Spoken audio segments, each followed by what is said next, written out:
નમસ્કાર, હું છું અંજલિ રાવલ અને તમે જોઈ રહ્યા છો કેટીવી ન્યૂઝ ગુજરાતી. ગુજરાત ન્યૂઝમાં સાબરકાંઠાથી સમાચાર મળ્યા છે કે ભાજપના નવનિયુક્ત પ્રદેશ અધ્યક્ષ જગદીશ વિશ્વકર્માનું હિંમતનગરમાં ભવ્ય સ્વાગત કરવામાં આવ્યું હતું.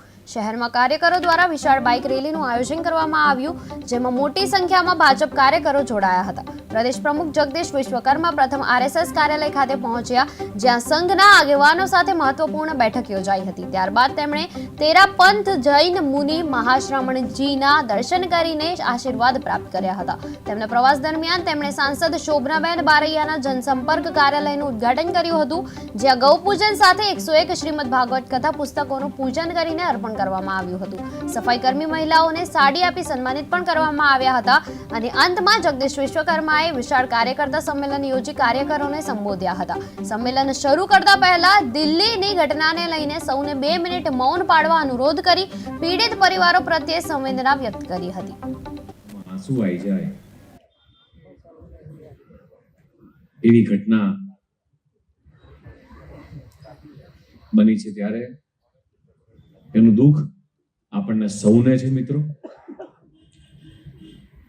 દેશના યશસ્વી પ્રધાનમંત્રી માનનીય મોદી સાહેબે આ ઘટનાને ખૂબ ગંભીરતાથી લઈ આખી રાત જે પણ તપાસ એજન્સી છે એ બધા સાથે ચર્ચા પણ કરી છે અને વાર્તાલાપ કરીને કે ભાઈ આની અંદર કોનો હાથ હોઈ શકે અને જવાબદાર વ્યક્તિને કોઈને છોડવા નહીં. આ ઘટના બની થોડી જ વારમાં દેશના કેન્દ્રીય ગૃહમંત્રી અમિતભાઈ શાહ પણ ત્યાં પહોંચ્યા હતા. આંખમાં આંસુ આવી જાય એવી ઘટના બની છે ત્યારે એનું દુઃખ આપણને સૌને છે. મિત્રો, દેશના યશસ્વી પ્રધાનમંત્રી માનનીય મોદી સાહેબે આ ઘટનાને ખૂબ ગંભીરતાથી લઈ આખી રાત જે પણ તપાસ એજન્સી છે એ બધા સાથે ચર્ચા પણ કરી છે અને વાર્તાલાપ કરીને કે ભાઈ આની અંદર કોનો હાથ હોઈ શકે અને જવાબદાર વ્યક્તિને કોઈને છોડવા નહીં.